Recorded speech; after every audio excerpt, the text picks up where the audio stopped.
किया जा रहा है। कभी ठेकेदारी पर ध्यान है, कभी బీసీ ఉద్యోగుల సంఘం कभी कुछ होता है और कभी सुप्रीम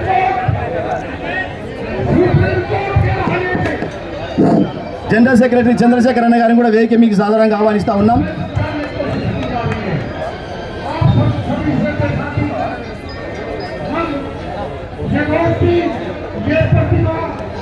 जो समिति है आप सभी से गुजारिश करती है कि आप इनके चक्कर में आए, बहुजन समाज को, दलित को और SC ST का जो भी इनका संगठन है वो एक दूसरे के खिलाफ न बोले। वो सचिन लो हेलो हेलो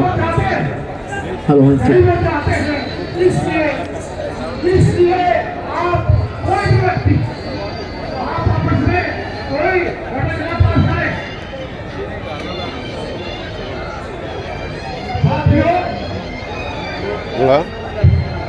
ఇట్లా నడుతుంది కానీ ఇగో ఫోటో ఫోటో వస్తుంది ఇట్లా పట్టుకో నువ్వు ఇట్లే పట్టుకో నేను అడగకుండా ఇట్లున్నాయి కదా ఓకే ఇటు ఇటు ఇటు ఇటు हेलो हेलो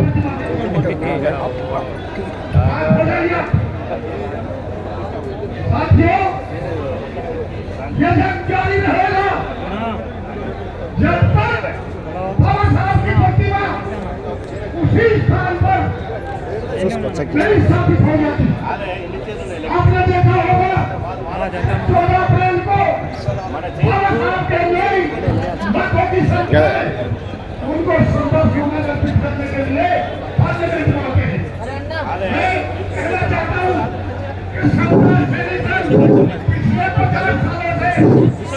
బీసీ సంక్షేమ సంఘం జాతీయ ప్రధాన కార్యదర్శి కుమార్ క్రాంతి కుమార్ గారిని వేదిక మీకు సాధారణంగా ఆహ్వానిస్తా ఉన్నాం.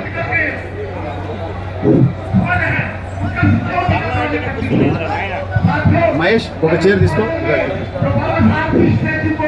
ఒక చైర్ తీసుకోండి.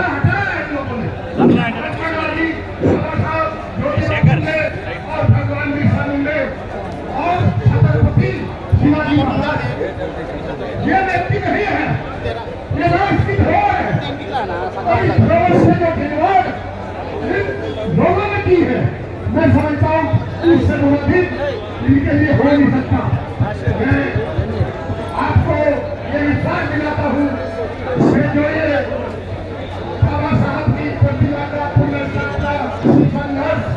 मोर्चा या कमेटी बनाई गई है, దయచేసి ధర్నా అంటేనే కింద కూర్చునేది. మన ఫీలింగ్ ఎట్టొచ్చిందంటే ధర్నా అంటేనే మంచిగా కింద కుర్చీలు మీద ఫ్యాన్లు అన్ని వసతులు ఉంటేనే ధర్నా అనుకుంటారు. యూత్ అంతా మంచిగా కింద కూర్చోరు. ఎవరైనా ముఖాల నొప్పులు ఉంటే లేవనోళ్ళు ఉంటే పైన కూర్చోండి. మేము కూడా ఈ చీరలు అట్టేసి కింద కూర్చునే ప్రయత్నం చేస్తాం. బెటర్ అంతే కదా.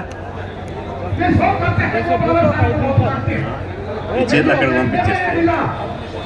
ఇది మాట్లాడినాక అక్కడ పంపిస్తాం. యూత్ అంతా వచ్చి కూర్చోరా. తమ్ముడు ఇటురా. ఉద్యమాలను చూసి ఏం నేర్చుకుంటారా రేపు ఫ్యూచర్లో? ఫోటోల కోసమేనా?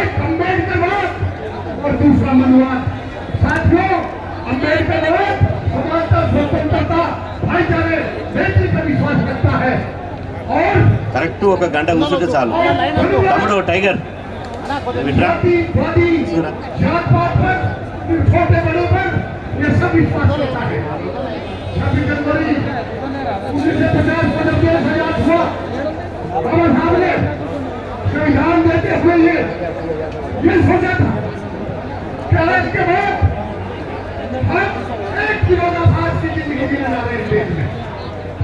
వేరే వాళ్ళని కూర్చొని ఎక్కండి, ఓన్లీ మన వాళ్ళు నీడ కూర్చోండి. ముందు కొంచెం నీడ కూర్చోండి, మంచి నీడ కూర్చోండి. మీరు అట్టే ఉండు స్వామి, మీరే ఉండి. ये बहुत जल्दी नहीं सुलझा गया। కరెక్ట్ 1 అవర్ ఈ మన బీసీ కాని వేసుకున్న టైగర్ ఎవరైనా वो इसको నువ్వు కూర్చుంటా అట్లా పోతావే. देखने में यही मिल रहा है कि जो बाबा साहब ने जिस दिन संविधान लागू हुआ, ఏదైనా ఉన్నాయా? ये कहा गया कि आज से कोई छोटा होगा न कोई बड़ा होगा, नहीं होगा, అప్పటి వరకల్లా మనం సెట్ कोई చేసుకుంటాం. राजा होगा होगा, सब समाज होंगे। ऐसे संयोग भी यही, అక్కడ వచ్చి లైన్ కూడా लेकिन आज भी हमारे लोगों में ఓకే. ये तो लगा अभी सुप्रीम कोर्ट में इसका कैसे और टेलीविजन का వచ్చినటువంటి అందరికీ ఇక్కడ మాట్లాడిన వాళ్ళందరూ మన స్టేజ్ దిగుతారు. వచ్చిన వాళ్ళు మన స్టేజ్ ఎక్కి ఫోటోలు దిగండి. ఒక అర్ధగంట 30 గంటలు మన స్పీచ్లు అయిపోతుంది. అయిపోయిన తర్వాత ఫోటో సెషన్ ఉంటుంది. వీళ్ళు ఇట్లా పర్మనెంట్ వీళ్ళు కూర్చోరు. ఒక 10 నిమిషాల్లో వీళ్ళు కిందికి వస్తారు, కింద పైకి రండి. రొటేషన్ పద్ధతి. ఓకే అంతే నానే మీరు ఓకే. మీరు దయచేసి అలా పోతే సముద్రంలో పోయినట్టు అలా పోతే आपको एक बार नहीं, 2 बार नहीं, 3 बार ఓకే मैं विश्वास दिलाता हूँ कि हम सब लोग संगठन बाबा साहब के सिपाही, बाबा साहब को मानने वाले, भगवान बुद्ध कहने वाले इस जंग को जारी रखेंगे जब तक मूर्ति उसी जगह नहीं हो जाएगी। ఈరోజు आप सभी साथ आए జంతర్ మంతర్ దగ్గర और बड़ी संख्या में आए, ఏర్పాటు చేసుకున్నటువంటి संख्या में आए, बहुत दूर दूर से ఓబీసీ హక్కుల సాధనకై आए। सभी को सैल्यूट करता हूँ।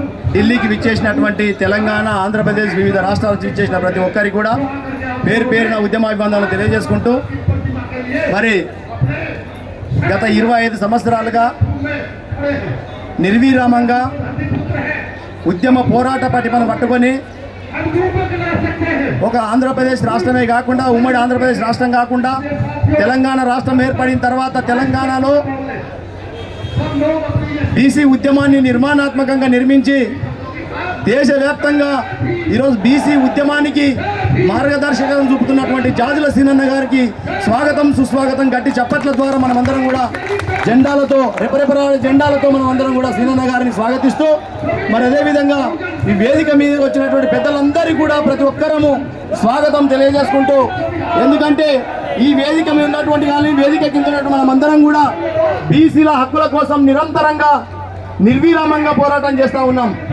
ఈ హక్కులకై ఈ దేశ రాజధాని మనం అందరం కూడా గర్జించడానికి వచ్చామంటే ఈ దేశంలో ఉన్నటువంటి పాలకులకు బుద్ధి చెప్పే విధంగా మనమందరం కూడా మన రాష్ట్రంలో, మన జిల్లాలో ఉద్యమాన్ని నిర్మించే విధంగా మనం అందరం కూడా స్ఫూర్తి పొందాలని చెప్పి కోరుతూ, మరి అదేవిధంగా ఈ కార్యక్రమాన్ని ఉద్దేశించి బీసీ యువజన సంఘం జాతీయ అధ్యక్షులు అన్న కనకాల శ్యామ్ కుర్మ గారిని మాట్లాడాల్సిందిగా విజ్ఞప్తి చేస్తా ఉన్నాం. साथियों, జై బీసీ, బీసీల ఐక్యత.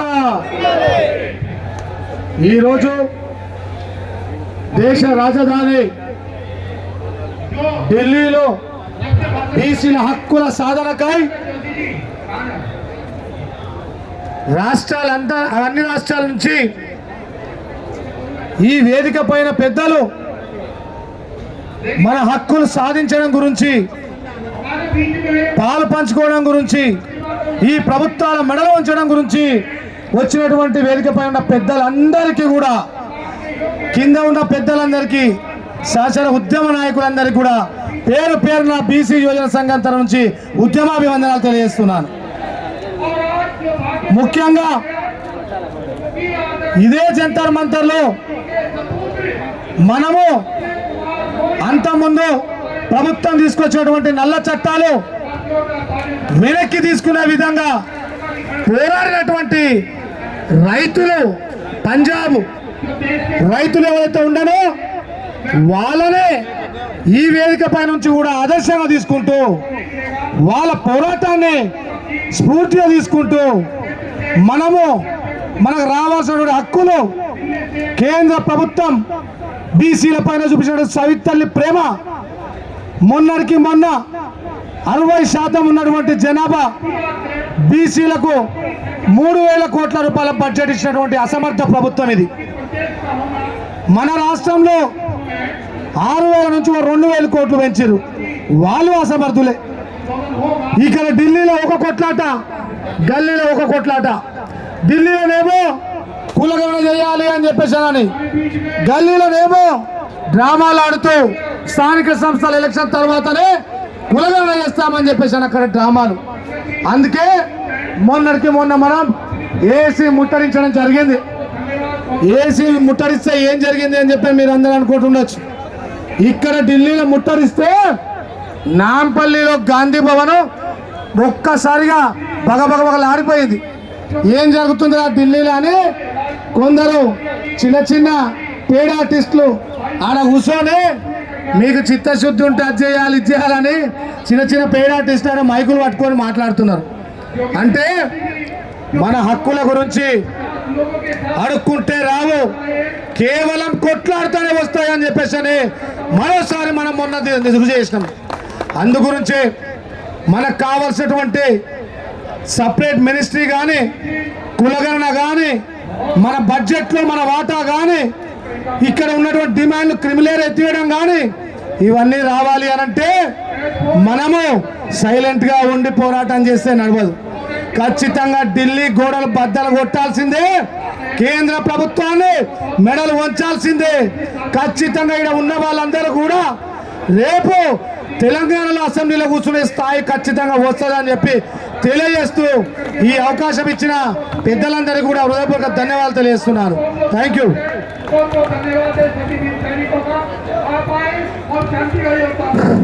థ్యాంక్ యూ అన్న. కుమార క్రాంతి కుమార్ గారు, బీసీ సంక్షేమ సంఘం జాతీయ ప్రధాన కార్యదర్శి, వారిని మరొకసారి వేదిక మీకు సాదరంగా ఆహ్వానిస్తూ ఉన్నాం. ఎక్కడున్న కుమార క్రాంతి కుమార్ గారు వేదిక మీకు రావాల్సిందిగా విజ్ఞప్తి చేస్తూ ఉన్నాం. ఇప్పుడు బీసీ మహిళా సంక్షేమ సంఘం రాష్ట్ర అధ్యక్షురాలు అక్క మణిమంజరక్క గారిని మాట్లాడాల్సిందిగా కోరుతా ఉన్నాం.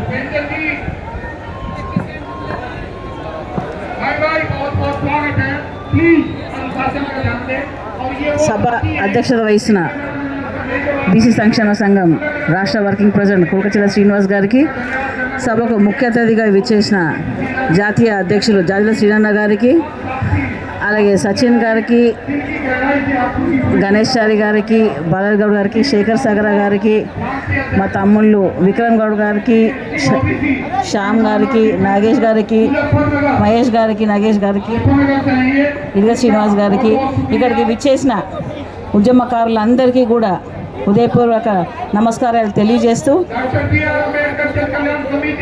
మనము ఇక్కడ ఇన్ని వేల కిలోమీటర్లు ఏదో ఒక టైంపాస్ కోసం రాలేదు. మనం సంవత్సరాల తరబడి ఉద్యమం చేస్తూనే ఉన్నాము. ఏమని? మన బీసీలకి కులగణన చేయాలి, ప్రత్యేక మంత్రిత్వ శాఖ ఏర్పాటు చేయాలి అనేసి. కానీ గత 10 సంవత్సరాల నుంచి కూడా బీజేపీ ప్రభుత్వం మన మాట వినట్లేదు. ఈసారి కూడా అలాగే చేస్తారు. కొత్తగా ప్రభుత్వం ఫామ్ అయినా కూడా కనీసం బడ్జెట్లో కూడా బీసీ సంక్షేమం గురించి కానీ ఏమాత్రం కూడా ప్రస్తావించని చెత్త గవర్నమెంట్ బీజేపీ గవర్నమెంట్, చాతగాని గవర్నమెంట్ బీజేపీ గవర్నమెంట్.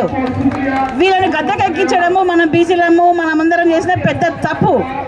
గత 10 సంవత్సరాల నుంచి మనం చూసినా కూడా మనకి ఏమి చేయకపోయినా కూడా మళ్ళీ గద్దెకెక్కి కూడా సరే ఈసారన్నా వీళ్ళకి ఏమైనా చేయాలన్న చిత్తశుద్ధి లేని నీచమైన మన ప్రధానమంత్రి మన బీసీ అని చెప్పుకోవడం కూడా మనం సిగ్గుచేటుగా భావించాలి. మీరు ఈ స్టేజ్ మీద చెప్తున్న ఏంటంటే ఇటువంటి ప్రధానమంత్రి ఉన్నా ఒకటే లేకున్నా ఒకటే. కనీసం ఓసీ ఉన్నాయినా అర్థం చేసుకోవడం, ఒక బీసీ ఉండి కూడా మన బాధలు అర్థం చేసుకోలేదు. మన హక్కుల కోసం మనం పోరాడాలి. ఇది ఇలా కాకుండా ఇంకా ఎలా అయితే మనం ఈ పంజాబ్లో మన మనం చూసాము రైతు ఉద్యమం ఎలా చేశారో, వాళ్ళు రోడ్ల మీద నెలల తరబడి రోడ్లపై ఎట్లున్నారో మనం కూడా అట్లాగే రోడ్లపైన ఉండి నెలల తరబడి ఉండైనా సరే మన హక్కులను ఇప్పుడు చేయకపోతే మనం ఇంకెప్పుడు చేయలేము.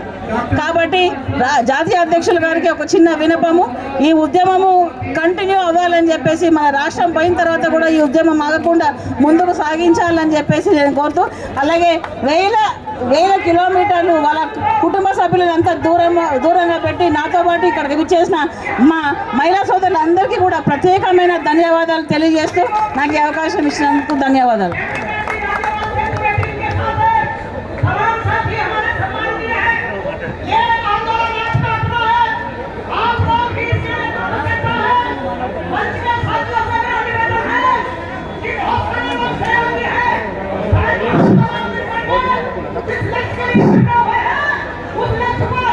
ఇప్పుడు బీసీ విద్యార్థి సంఘం కేంద్ర కమిటీ అధ్యక్షులు తాటికొండ విక్రమ్ గౌడ్ గారిని మాట్లాడాల్సిన కోరుతాం.